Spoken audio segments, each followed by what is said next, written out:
ಯಾರೆಲ್ಲ content creation ಜರ್ನಿನ ಈಗ ತನ ಶುರು ಮಾಡ್ತಿದ್ದಾರೋ ಈ ವಿಡಿಯೋನ ದಯವಿಟ್ಟು ಸ್ಕಿಪ್ ಮಾಡದೆ ಕೊನೆಯವರೆಗೆ ನೋಡಿ.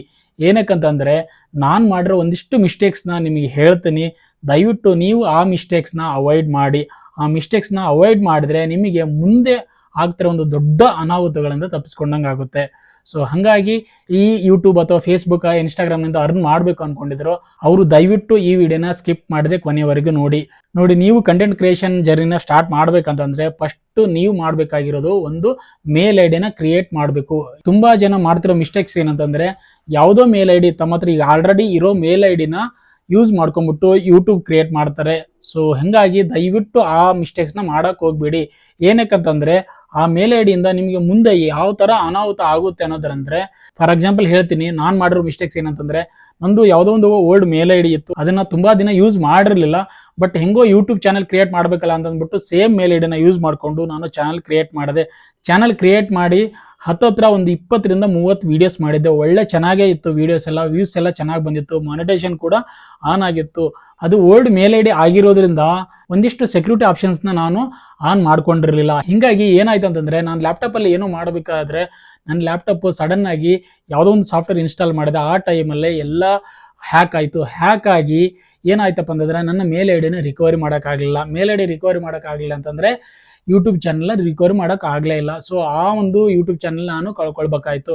ಸೊ ನಾನು ಹೇಳ್ತಿರೋದು ಏನಂತಂದರೆ, ನೀವು ಫಸ್ಟು ಕಂಟೆಂಟ್ ಕ್ರಿಯೇಷನ್ ಜರ್ನಿ ಮಾಡಬೇಕಾದ್ರೆ ಫಸ್ಟ್ ತಲೆಯಲ್ಲಿ ಇರಬೇಕಾಗಿರೋದು ಒಂದು ಫ್ರೆಶ್ ಮೇಲ್ ಐಡಿ ಕ್ರಿಯೇಟ್ ಮಾಡ್ಕೊಳ್ಳಿ. ಅದು ನಿಮ್ಮ ಹೆಸರಲ್ಲೇ ಆದರೂ ಇರ್ಬೋದು, ಅಥವಾ ನೀವೇನು ಕಂಟೆಂಟ್ ಕ್ರಿಯೇಷನ್ ಮಾಡಬೇಕಾದ್ರೆ ಏನು ಚಾನಲ್ ನೇಮ್ ಇಡಿದ್ರಲ್ಲ ಆ ಚಾನಲ್ ನೇಮಲ್ಲೂ ಕೂಡ ಕ್ರಿಯೇಟ್ ಮಾಡ್ಬೋದು. ನಾನು ಹೇಳ್ತಿರೋದು ಬೆಸ್ಟ್ ಸಜೆಷನ್ ಅಂತಂದರೆ ನಿಮ್ಮ ಹೆಸರಲ್ಲೇ ಕ್ರಿಯೇಟ್ ಮಾಡಿ. ಎಕ್ಸಾಂಪಲ್ ಹೇಳ್ತೀನಿ, ಇವಾಗ ರಮೇಶ್ ಕುಮಾರ್ ಅಂತಂದೇ ಇತ್ತಂದರೆ ನೀವು ಒಂದು rameshkumar@gmail.com ಅಂತಂದ ಒಂದು ಮೇಲ್ ಐಡಿನ ಕ್ರಿಯೇಟ್ ಮಾಡಿ. ಈ ಒಂದು ಮೇಲ್ ಐಡಿ ಕ್ರಿಯೇಟ್ ಮಾಡಿದ ಮೇಲೆ ಆ ಮೇಲ್ ಐಡಿನ ವೆರಿಫೈ ಮಾಡ್ಕೊಳ್ಳಿ. ನಿಮ್ಮ ಮೊಬೈಲ್ ನಂಬರ್ನ ಅದಕ್ಕೆ ಅಟ್ಯಾಚ್ ಮಾಡಿ. ಏನಕ್ಕಂತಂದರೆ ನೀವು ಮಲ್ಟಿಪಲ್ ಡಿವೈಸ್ನ ಲಾಗಿನ್ ಮಾಡಬೇಕಾಗುತ್ತೆ ಮುಂದೆ. ಅಂದರೆ ಮೊಬೈಲಲ್ಲಿ ಲಾಗಿನ್ ಮಾಡಬೇಕಾಗುತ್ತೆ, ಲ್ಯಾಪ್ಟಾಪಲ್ಲಿ ಲಾಗಿನ್ ಮಾಡಬೇಕಾಗುತ್ತೆ. ಸೊ ಆ ಒಂದು ರೀಸನ್ನಿಂದ ನಿಮ್ಮ ಮೊಬೈಲ್ ನಂಬರ್ನ ಅದಕ್ಕೆ ಅಟ್ಯಾಚ್ ಮಾಡಿ. ಮೊಬೈಲ್ ನಂಬರ್ ಅಟ್ಯಾಚ್ ಮಾಡಿದ ಮೇಲೆ ಇನ್ನೂ ಒಂದು ಮಾಡಬೇಕಾಗಿರೋದ್ರೆ ಅದಕ್ಕೆ ಒಂದು ಬ್ಯಾಕಪ್ ಮೇಲ್ ಐಡಿ ಕೊಡಿ. ಏನಂದರೆ ಇನ್ ಕೇಸ್ ಈ ಮೊಬೈಲ್ ನಂಬರ್ಗೆ OTP ಬರಲಿಲ್ಲ ಅಂದರೆ ಅಥವಾ ಈ ಮೇಲ್ ಐಡಿಗೆ ಏನಾದರೂ ಪ್ರಾಬ್ಲಮ್ ಆಯ್ತಂದರೆ ನೆಕ್ಸ್ಟ್ ಬ್ಯಾಕಪ್ ಮೇಲ್ ಐಡಿ ಕೊಟ್ಟರೆ ರಿಕವರಿ ಮಾಡೋಕ್ಕೆ ತುಂಬ ಈಸಿ, ಅಂದರೆ ತುಂಬ ಈಸಿ ಆಗುತ್ತೆ ನಿಮಗೆ.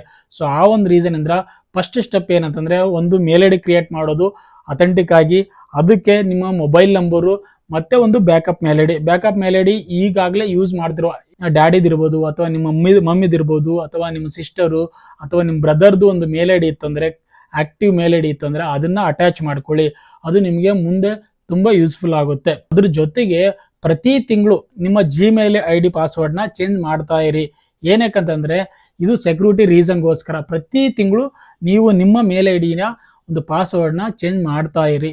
ಚೇಂಜ್ ಮಾಡಿದ್ರೆ ನಿಮಗೆ ಯಾವುದೇ ರೀತಿ ತೊಂದರೆ ಆಗಲ್ಲ. ಇನ್ ಕೇಸ್ ಯಾಕಂದರೆ ಕಂಟಿನ್ಯೂ ಯೂಸ್ ಮಾಡ್ತಾ ಇರ್ತೀರ, ಬ್ರೌಸರ್ಲಿ ಏನಾದರೂ ಒಂದು ಇನ್ಸ್ಟಾಲ್ ಮಾಡೋದಾಯಿತು, ಯಾವುದೋ ಒಂದು ವೆಬ್ಸೈಟಿಗೆ ವಿಸಿಟ್ ಮಾಡ್ತಾ ಇರ್ತಾರೆ, ಆ ಟೈಮಲ್ಲಿ ನಿಮ್ಗೆ ಗೊತ್ತಿಲ್ಲದೇ ಯಾವುದೋ ಒಂದು ಲಿಂಕ್ ಮೇಲೆ ಕ್ಲಿಕ್ ಮಾಡ್ತೀರಾ, ಹ್ಯಾಕ್ ಆಗೋ ಚಾನ್ಸಸ್ ಜಾಸ್ತಿ ಇರುತ್ತೆ. ಆ ಒಂದು ರೀಸನ್ನಿಂದ ಪ್ರತಿ ತಿಂಗಳು 1ನೇ ತಾರೀಕು ನೀವು ಆ ಮೇಲ್ ಐಡಿ ಪಾಸ್ವರ್ಡ್ನ ಚೇಂಜ್ ಮಾಡಿ ಇಟ್ಕೊಳ್ಳಿ. ಓಕೆ, ಇದು ಮೇಲ್ ಐಡಿ ಕ್ರಿಯೇಟ್ ಮಾಡುವ ಒಂದು ಪ್ರೊಸೆಸ್ ಆಯಿತು. ಇನ್ನು ಯೂಟ್ಯೂಬ್ ಚಾನಲ್ ಕ್ರಿಯೇಟ್ ಮಾಡಿದ್ಮೇಲೆ ಅದಕ್ಕೆ ಒಳ್ಳೆ ನೇಮ್ ಕೊಡಿ. ನೇಮ್ ಕೊಟ್ಟ ಮೇಲೆ ಆಮೇಲೆ ಅದಕ್ಕೆ ಯೂಸರ್ ನೇಮ್ ಇರುತ್ತೆ, ಯೂಸರ್ ನೇಮ್ ಕೊಡಿ.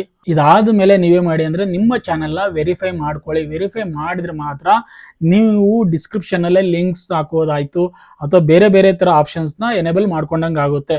ಚಾನಲ್ ಕ್ರಿಯೇಟ್ ಮಾಡಿದ್ಮೇಲೆ ಫಸ್ಟು ನೇಮು, ಆಮೇಲೆ ಯೂಸರ್ ನೇಮ್ ಕ್ರಿಯೇಟ್ ಮಾಡಿ, ಆಮೇಲೆ ನಿಮ್ಮ ಮೊಬೈಲ್ ನಂಬರ್ನ ಲಿಂಕ್ ಮಾಡಿಬಿಟ್ಟು ವೆರಿಫೈ ಮಾಡ್ಕೊಳ್ಳಿ. ಸೊ ಅದೊಂಥರ 2 ಫ್ಯಾಕ್ಟರ್ ಅಥೆಂಟಿಕೇಶನ್ ಇದ್ದಂಗೆ. ಸೊ ಅದನ್ನು ನೀವು ವೆರಿಫೈ ಮಾಡಿದ ಮೇಲೆ ನಿಮಗೆ ಒಂದಿಷ್ಟು ಅಡಿಷನಲ್ ಫೀಚರ್ಸ್ ಯೂಟ್ಯೂಬ್ ಚಾನಲಲ್ಲಿ ಆಕ್ಟಿವ್ ಆಗ್ತವೆ. ಇದೆಲ್ಲ ಮಾಡಿದ ಮೇಲೆ ನೆಕ್ಸ್ಟ್ ನೀವು ಒಂದು DP ಅಂದರೆ ನಾರ್ಮಲಿ ಏನು ನಾವು ಪ್ರೊಫೈಲ್ ಪಿಕ್ ಅಂತ ಇರ್ತೀವಲ್ಲ, ನಾವು ಫೇಸ್ಬುಕ್ ಮತ್ತು ಇನ್ಸ್ಟಾಗ್ರಾಮ್ಗೆ ಏನು ಹಾಕ್ತೀವಲ್ಲ ಆ ಥರದ್ದು ಒಂದು ನೀವು ಏನು ಚಾನಲ್ ಕ್ರಿಯೇಟ್ ಮಾಡ್ತೀರಲ್ವ ಆ ಚಾನಲ್ಗೆ DP ಅಥವಾ ನಿಮ್ಮ ಫೋಟೋನ ಹಾಕ್ಬೋದು, ಅಥವಾ ಏನಾದರೂ ಲೋಗೋ ಇದ್ದರೆ ಲೋಗೋನ ಆ್ಯಡ್ ಮಾಡ್ಬೋದು. ಅದ್ರ ಜೊತೆಗೆ ಒಂದು ಬ್ಯಾನರ್ ಹಾಕಿದ ಮೇಲೆ ನಿಮ್ಮದು ಇನ್ಫಾರ್ಮೇಷನ್ಸು ಅಲ್ಲಿ ಆ್ಯಡ್ ಮಾಡ್ಬೋದು. ಅದ್ರ ಜೊತೆಗೆ ನಿಮ್ಮ ಚಾನಲ್ ನೇಮ್ ಏನು ಕೊಟ್ಟಿರ್ತೀರಲ್ಲ ಆ ಚಾನಲ್ ನೇಮು ಚೆನ್ನಾಗಿ ಸರ್ಚ್ ಆಗಬೇಕು ಅಂತಂತಂದರೆ ಅಲ್ಲಿ ಯೂಟ್ಯೂಬ್ ಚಾನಲಲ್ಲಿ ಕೆಳಗಡೆ ಡಿಸ್ಕ್ರಿಪ್ಷನ್ ಅಂತ ಇರುತ್ತೆ. ಆ ಡಿಸ್ಕ್ರಿಪ್ಷನಲ್ಲಿ ನಿಮ್ಮ ಚಾನಲ್ ನೇಮಿಂದ ಶುರು ಆಗಬೇಕು. ಚಾಟ್ GPT ಯೂಸ್ ಮಾಡಿಕೊಂಡು ನೀವು ಜಸ್ಟ್ ಪ್ರಾಂಪ್ಟ್ ಕೊಟ್ಟರೆ ಒಳ್ಳೆ ಡಿಸ್ಕ್ರಿಪ್ಷನ್ ಬರುತ್ತೆ. ಅದರಲ್ಲಿ ನೀವು ನಿಮ್ಮ ಚಾನಲ್ ಬಗ್ಗೆ ಯಾವುದ್ರ ಬಗ್ಗೆ ಮಾಡಿದ್ರೆ ಅದರಲ್ಲಿ ಒಂದಿಷ್ಟು ಕೀವರ್ಡ್ಸ್ನ ಆ್ಯಡ್ ಮಾಡಿ. ಎಕ್ಸಾಂಪಲ್ ಹೇಳ್ತೀನಿ, ನೀವೇನಾದರೂ ಲಾಗ್ಸ್ ಮಾಡ್ತಾ ಇದ್ರೆ ರಮೇಶ್ ಕುಮಾರ್ ಲಾಗ್ಸ್ ಅಂತಂದು ಚಾನಲ್ ನೇಮ್ ಇತ್ತಂದರೆ ನೀವು ಅಲ್ಲಿ ಡಿಫ್ರೆಂಟು ಒಂದಿಷ್ಟು ಕೀವರ್ಡ್ಸ್ ಕೊಡಿ. ಅಂದರೆ ಕನ್ನಡ ಲಾಗ್ಸ್ ಅಥವಾ Kannada travel vlogs, Kannada cooking vlogs, Kannada daily vlogs, ಈ ಥರದ್ದು ಒಂದಿಷ್ಟು ಕೀವರ್ಡ್ಸ್ ಕೊಡಿ. ಏನಕ್ಕಂದರೆ ಯಾರಾದರೂ ಏನಾದರೂ ಸರ್ಚ್ ಮಾಡಬೇಕಾದ್ರೆ ಅಲ್ಲಿ ನಿಮ್ಮ ಚಾನಲ್ಲು ಹೈಲೈಟ್ ಆಗುತ್ತೆ. ಎಕ್ಸಾಂಪಲ್ ಏನಂತಂದರೆ ಯಾರಾದರೂ ಟ್ರಾವೆಲ್ ಲಾಗ್ಸ್ ಅಂತ ಅಂದ್ಬಿಟ್ಟು ಸರ್ಚ್ ಮಾಡ್ತಾ ಇದ್ರೆ ನಿಮ್ಮ ಚಾನಲ್ಲು ಮೇಲೆ ಬರುತ್ತೆ. ಸೊ ಈ ಒಂದಿಷ್ಟು ಬೇಸಿಕ್ ಸ್ಟೆಪ್ಸ್ನ ನೀವು ಫಾಲೋ ಮಾಡಿ. ಅದಾದ ನಂತರ ನೀವು ಯೂಟ್ಯೂಬ್ ಚಾನಲಲ್ಲಿ ಒಳಗಡೆ ಹೋದರೆ ಅಲ್ಲಿ ಸೆಟ್ಟಿಂಗ್ಸ್ ಇರುತ್ತೆ, ಅಲ್ಲೂ ಕೂಡ ಒಂದಿಷ್ಟು ಕೀವರ್ಡ್ಸ್ನ ಹಾಕ್ಬೋದು. ಮೇನ್ ಪ್ರೈಮರಿ ಕೀವರ್ಡ್ಸ್ನ ನೀವು ಆ್ಯಡ್ ಮಾಡಿ. ಪ್ರೈಮರಿ ಕೀವರ್ಡ್ಸ್ನ ಆ್ಯಡ್ ಮಾಡಿದ್ರೆ ನಿಮ್ಮ ಚಾನಲ್ಲು ಸರ್ಚ್ ಇಂಜಿನ್ಗೆ ತುಂಬ ಹೆಲ್ಪ್ಫುಲ್ ಆಗುತ್ತೆ. ಇದ್ರ ಜೊತೆಗೆ ಒಂದಿಷ್ಟು ಡಿಫಾಲ್ಟ್ ಆಪ್ಷನ್ಸ್ನ ನೀವು ಆನ್ ಮಾಡ್ಕೊಳ್ಳಿ. ಮತ್ತು ಚಾನಲ್ ಕ್ಯಾಟಗರಿನ ಸೆಲೆಕ್ಟ್ ಮಾಡ್ಕೊಳ್ಳಿ. ಚಾನಲ್ ಕ್ಯಾಟಗರಿ ತುಂಬ ಇಂಪಾರ್ಟೆಂಟು. ತುಂಬ ಜನ ಏನು ಮಾಡ್ತಾರೆ ಅಂದರೆ ಚಾನಲ್ ಕ್ಯಾಟಗರಿನ ಸೆಲೆಕ್ಟ್ ಮಾಡ್ಕೊಳ್ಳಲ್ಲ. ಏನಕ್ಕಂತಂದರೆ ನಾರ್ಮಲಿ ಯೂಟ್ಯೂಬ್ ಚಾನಲ್ ಕ್ರಿಯೇಟ್ ಮಾಡ್ತಾರೆ. ಯೂಟ್ಯೂಬ್ ಚಾನಲ್ ಕ್ರಿಯೇಟ್ ಮಾಡಿದ್ಮೇಲೆ ಪ್ರತಿಯೊಂದು ವಿಡಿಯೋಗೂ ಅಲ್ಲಿ ಕ್ಯಾಟಗರಿ ಸೆಲೆಕ್ಟ್ ಮಾಡ್ತಾ ಹೋಗ್ತಾರೆ.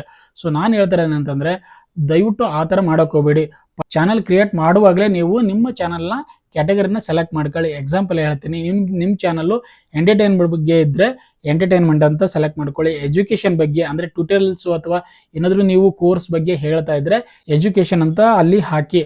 ಅಥವಾ ನೀವೇನಾದರೂ ನ್ಯೂಸ್ ಬಗ್ಗೆ ಅಂತಂದರೆ ನೀವೇನು ಮೀಮ್ಸು ಈ ಥರದ್ದು ಏನಾದ್ರು ಮಾಡ್ತಾ ಇದ್ರೆ ನ್ಯೂಸ್ ಅಂತ ಆ್ಯಡ್ ಮಾಡಿ. ಇಲ್ಲಾಂದರೆ ಕುಕ್ಕಿಂಗ್ ಮಾಡ್ತಾ ಇದ್ದರೆ ಫುಡ್ ಅಂತ ಇರುತ್ತೆ, ಅಲ್ಲಿ ಅದನ್ನು ಆ್ಯಡ್ ಮಾಡಿ. ಅಥವಾ ಟ್ರಾವೆಲ್, ಈ ಥರದ್ದು ಒಂದಿಷ್ಟು ಕ್ಯಾಟಗರೀಸ್ ಒಂದು 15ರಿಂದ 20 ಕ್ಯಾಟಗರೀಸ್ ಇದಾವೆ. ಅದರಲ್ಲಿ ನಿಮ್ಮ ಒಂದು ಕಂಟೆಂಟ್ಗೆ ಯಾವುದು ಸೂಟೇಬಲ್ ಆಗುತ್ತೋ ಆ ಒಂದು ಕ್ಯಾಟಗರಿನ ಅಲ್ಲಿ ಆ್ಯಡ್ ಮಾಡಿ. ಸೊ ಇದಿಷ್ಟು ಬೇಸಿಕ್ ಸ್ಟೆಪ್ಸ್ ಆಯಿತು. ಏನಂತಂದರೆ ಫಸ್ಟು ನೀವು ಕಂಟೆಂಟ್ ಕ್ರಿಯೇಷನ್ ಜರ್ನಿ ಸ್ಟಾರ್ಟ್ ಮಾಡ್ಬೇಕಂತಂದರೆ ಫಸ್ಟ್ ಮಾಡಬೇಕಾಗಿರೋದು ಒಂದು authentic mail I D create ಮಾಡಬೇಕು. ಆ ಮೇಲ್ ಐ ಡಿಗೆ ಮೊಬೈಲ್ ನಂಬರು ಮತ್ತು ಬ್ಯಾಕಪ್ ಮೇಲ್ ಐ ಡಿನ ಆ್ಯಡ್ ಮಾಡ್ಕೊಳ್ಳಿ. ಏನಕ್ಕಂದರೆ ಸೆಕ್ಯೂರಿಟಿ ಪರ್ಪಸ್ಗೆ. ಮುಂದೆ ಈ 3 ಸ್ಟೆಪ್ಸ್ನ ನೀವು ಫಾಲೋ ಮಾಡಿದ್ರೆ ಮುಂದೆ ಏನೇ ಪ್ರಾಬ್ಲಮ್ ಆದರೂ ನಿಮಗೆ ಯಾವುದೇ ಒಂದು ರೀತಿ ಹ್ಯಾಕ್ ಅಥವಾ ಏನೇ ಆಗಲಿ ನಿಮಗೆ ತೊಂದರೆ ಆಗಲ್ಲ, ಚಾನಲ್ಗೆ ತೊಂದರೆ ಆಗಲ್ಲ. ಸೊ ದಯವಿಟ್ಟು ಈ ಒಂದು ಮೇನ್ ಪ್ರೊಸೆಸ್ನ ಫಾಲೋ ಮಾಡಿ ನಿಮ್ಮ ಚಾನಲ್ನ ಕ್ರಿಯೇಟ್ ಮಾಡಿ ನಿಮ್ಮ ಕಂಟೆಂಟ್ ಜರ್ನಿಗೆ ಒಳ್ಳೆಯದಾಗಲಿ ಅಂತ ನಾನು ವಿಶ್ ಮಾಡ್ತೀನಿ. ಸೊ ಮುಂದಿನ ವಿಡಿಯೋದಲ್ಲಿ ನೆಕ್ಸ್ಟ್ ಚಾನಲ್ ಕ್ರಿಯೇಟ್ ಮಾಡಿದ್ಮೇಲೆ ಯಾವ ರೀತಿ ಸ್ಟೆಪ್ಸ್ನ ಫಾಲೋ ಮಾಡಬೇಕು, ಯಾವ ಥರ ಹ್ಯಾಶ್ಟ್ಯಾಗ್ಸ್ ಯೂಸ್ ಮಾಡಬೇಕು, ಮತ್ತು ಟೈಟಲ್ನ ಯಾವ ಥರ ಯೂಸ್ ಮಾಡಬೇಕು, ಅಥವಾ ತಮ್ನೇಲ್ ಯಾವ ಥರ ಕ್ರಿಯೇಟ್ ಮಾಡಬೇಕು, ಈ ಒಂದು ಸ್ಟೆಪ್ಸ್ನ ನಾನು ಹೇಳ್ತಾ ಹೋಗ್ತೀನಿ.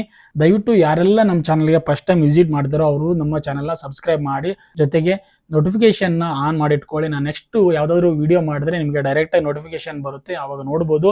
ಸೊ ಈ ವಿಡಿಯೋ ನಿಮಗೆ ಇಷ್ಟ ಇದ್ದರೆ ದಯವಿಟ್ಟು ಲೈಕ್ ಮಾಡಿ, ಕಮೆಂಟ್ ಮಾಡಿ, ನಿಮ್ಗೆ ಏನು ಅನಿಸ್ತು ಅನ್ನೋದನ್ನ. ನಿಮ್ಮ ಫ್ರೆಂಡ್ಸ್ ಯಾರಾದರೂ ಕಂಟೆಂಟ್ ಕ್ರಿಯೇಟ್ ಮಾಡೋಕ್ಕೆ ಶುರು ಮಾಡಿದರೆ ಅವರಿಗೆ ಈ ವಿಡಿಯೋನ ದಯವಿಟ್ಟು ಶೇರ್ ಮಾಡಿ. ಸೊ ಅವ್ರಿಗೆ ತುಂಬ ಹೆಲ್ಪ್ಫುಲ್ ಆಗುತ್ತೆ. Thank you.